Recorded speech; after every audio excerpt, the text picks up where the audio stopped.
Okay, good evening. It is May 6th, 2026. This is Debbie Davis. Okay, so I just wanted to do a little update here of a few things. And okay, so I heard from someone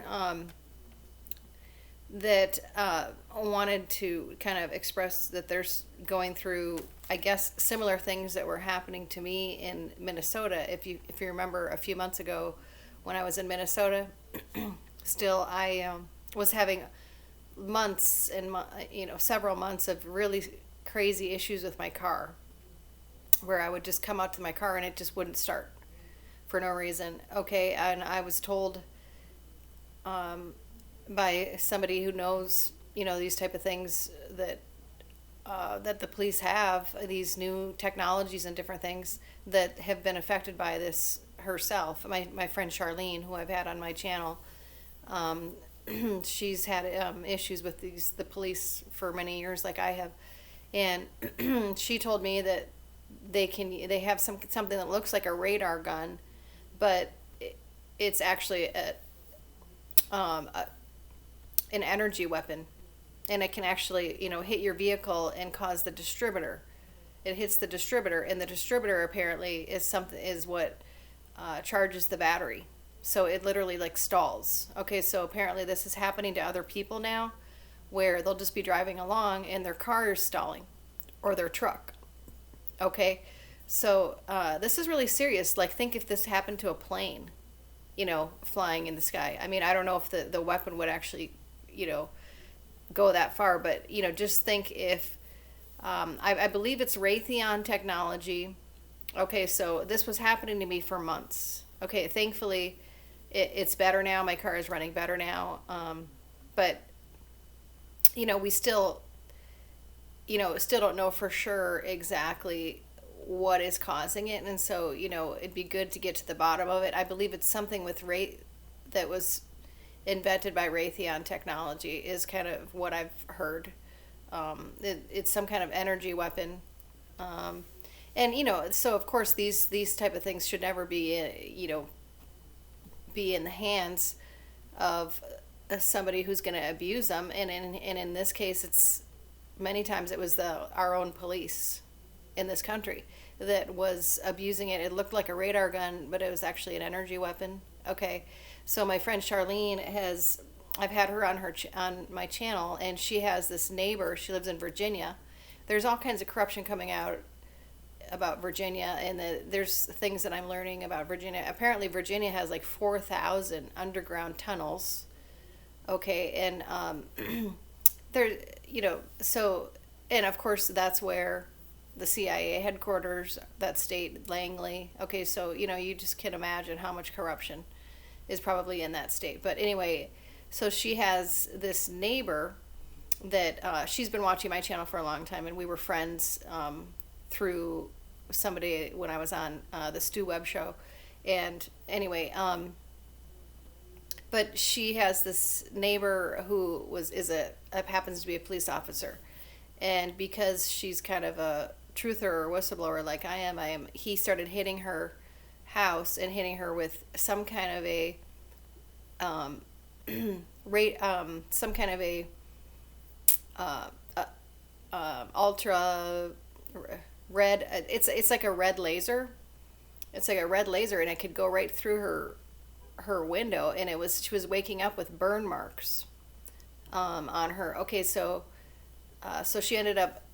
It got so bad that she ended up, just deciding to sell her house, and then she's out just trying to clean it up and like mow the lawn and do different things like that, to get it ready to try to sell. And then she's got these police driving by. She's got police and the sheriffs. So yeah, you can see it here. So she sent me these pictures, and she said, they won't even like let me go back to my house and just to clean it up. It's just such a level of evil. I've talked about the very serious issue as I've had for years with the police. Okay, so we have to understand that under the Clinton cop program, apparently the police started being infiltrated back in the 90s. Okay, so now they're like practically, I think they're just 100% fully infiltrated, unless some areas have been cleaned up.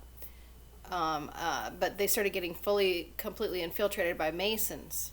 Okay, so, I've talked about this, how, a lot of them have the Masonic symbols right on them, right on their badges, the compass and, okay, compass and whatever it is, compass and scale.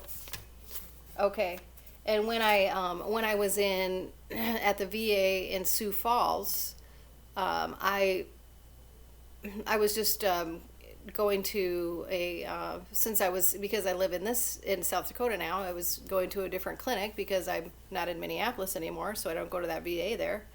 And I had all these police literally stalking me in Sioux Falls. And then I went to this this church over Easter, and it was right next to one of these. It was right next to the Scottish Rite Lodge in Sioux Falls. Yeah,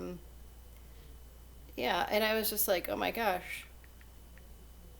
That's so. So what I've learned is the Scottish Rite ones. Yeah, the Scottish Rite. Um, Masonic Lodge in Sioux Falls. Okay. And my understanding is that the Scottish Rite ones are very, very dangerous. Like, they're some of the most dangerous Masons. Okay, they're the really high level ones. Okay, I'm just I'm trying to not get myself in trouble like I do all the time. But anyway, yeah, Scottish Rite. There's a Scottish Rite Masonic temple in Sioux Falls. Okay, and Scottish Rite Masonic temple. Let's see. Yeah. Okay. Anyway, it was right outside um, the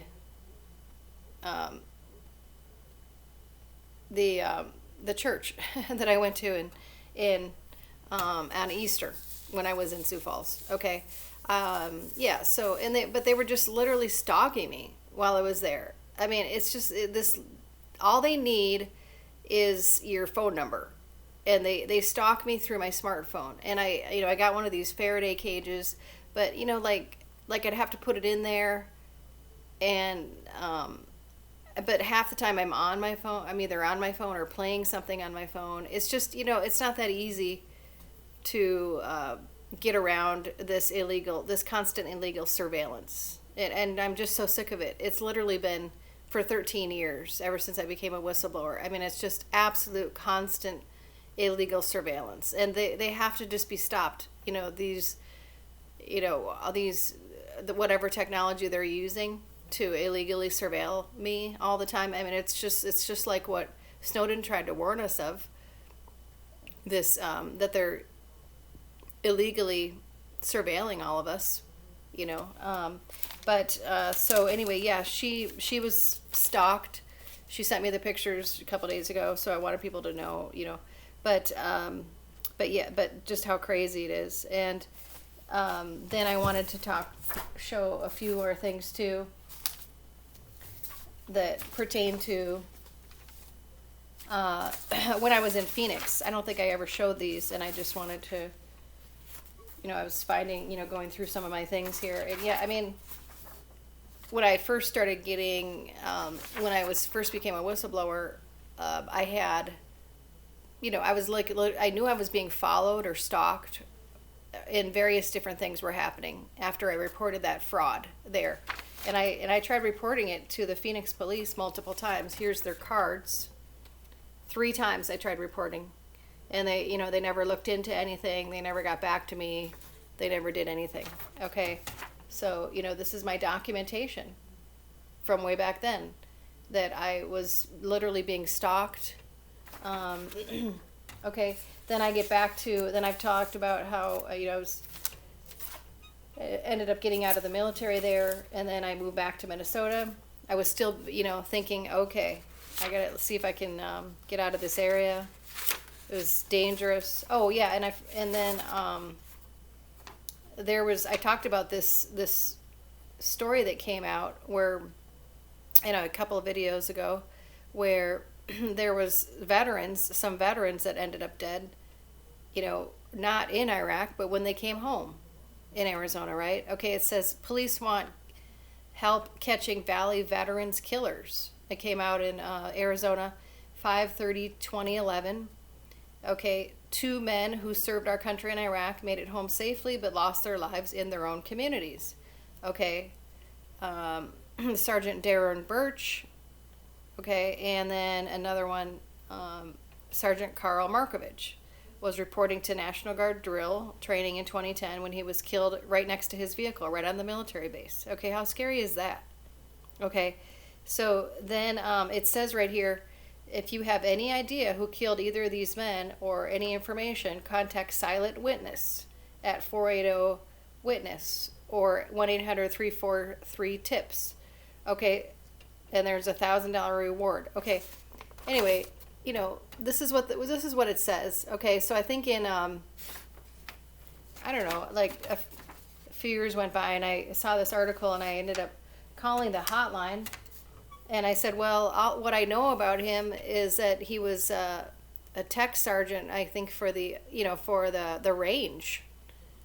Maybe he saw something he shouldn't have seen or something at the targeting range, or maybe something was going on. Okay, so I tried calling this line and just, telling them what I knew about him and what I knew, and that we never saw any investigation of any kind on the base. I worked literally like right outside where it happened, on the building, like right outside where it happened. I mean, so, and tells you to call this hotline and stuff, and nobody ever got back to me. Nobody ever got back to me on that so-called silent witness hotline. Okay, so I mean, it's just such nonsense. Like, there's not real policing going on anywhere in our country. It just doesn't seem. Okay, then I get back to Minnesota, and I'm living in this apartment in Hastings, Minnesota, and I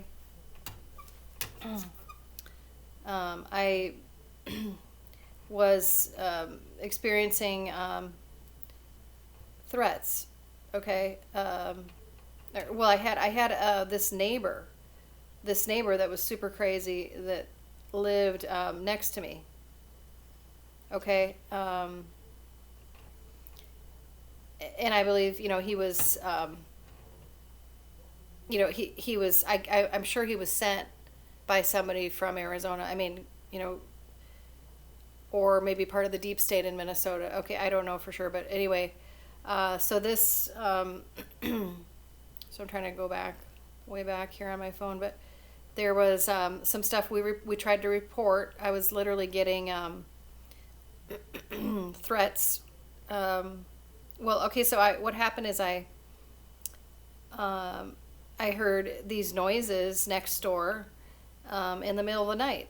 Like, it sounded like he was trying to saw right through my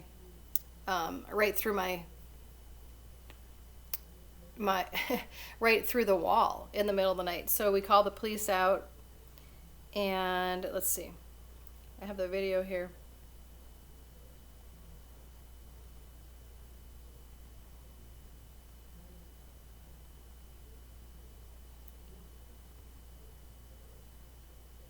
Let's see, I'm trying to find the video here. Well, anyway,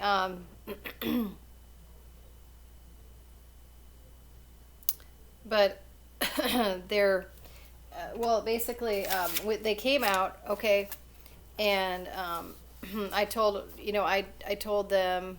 So here's the police report from when I called them, okay, and I'm literally getting these death threats from this guy. And he admits that he's, in apartment 16 right next to me. Okay. And then on top of it, I'm hearing sawing noises coming from there. Okay. He admits, I see you. Do you see me? I haven't done anything, just trying to get money owed. And I can't stop them. Okay, I mean, this is a creep, some kind of creep living next to me. He admits he's in that apartment. Okay. Then, then he's saying, you won't see it coming. They don't care. They're going to take you down. Okay. And I'm like, okay, so then I call the police and I'm like, yeah, I'm literally getting like death threats. From this guy. Okay. And they come out and they don't do anything. This is literal death threats. And he admits he's right in that apartment complex. And the deputy sheriff comes out, badge 194. I mean, it's just like, I'm this is in Minnesota, Hastings, Minnesota. I mean, and they don't do anything. They don't arrest him. They don't investigate anything. They just don't do anything. Okay, they don't seem to do anything to protect our safety, like they're supposed to take an oath to do.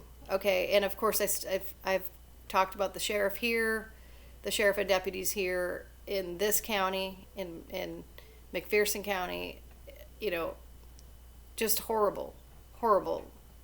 Okay, so anyway, that's my video I want to talk about today. But and then okay, so we do, but I was reminded that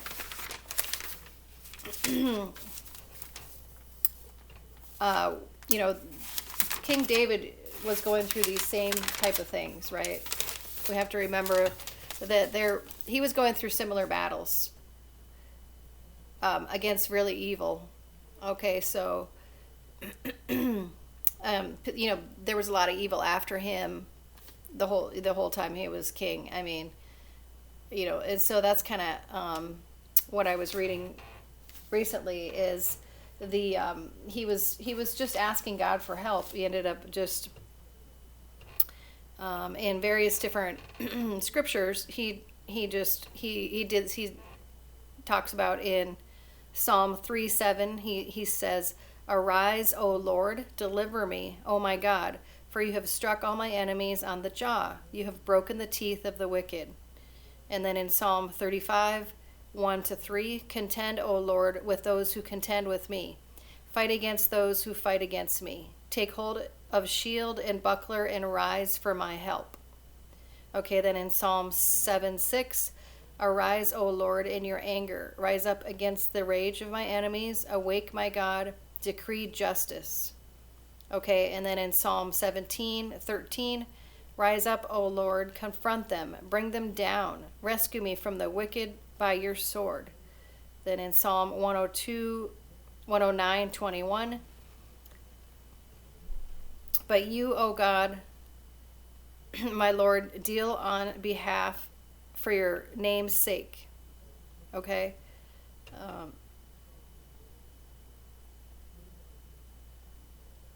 "Because of your steadfast love is good, deliver me." Then in 2 Samuel 22, 1-20. Okay, "I called to the Lord who is worthy of praise, and I have been saved from my enemies." 1 Samuel 17:45.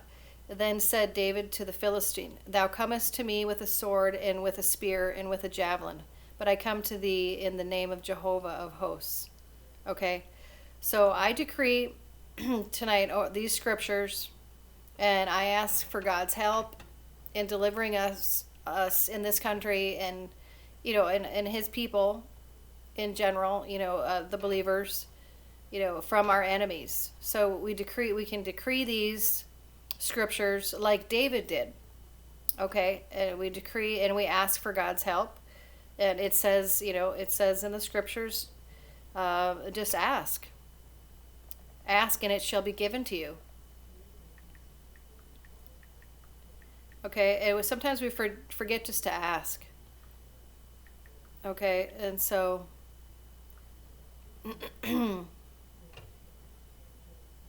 Matthew 7:7, emphasizing persistent prayer and trust in God. Okay, ask. Ask and it shall be given. Ask and it shall be given. Seek and you shall find. Knock and it shall be opened unto you. So sometimes we just forget to ask. Okay, so I'm asking. I'm asking God in Jesus' name. I'm asking for you to help us and for you to deliver us from our enemies, like David asked you. In Jesus' name, I'm asking and I'm decreeing this tonight. Okay, so that's my video for tonight. God bless.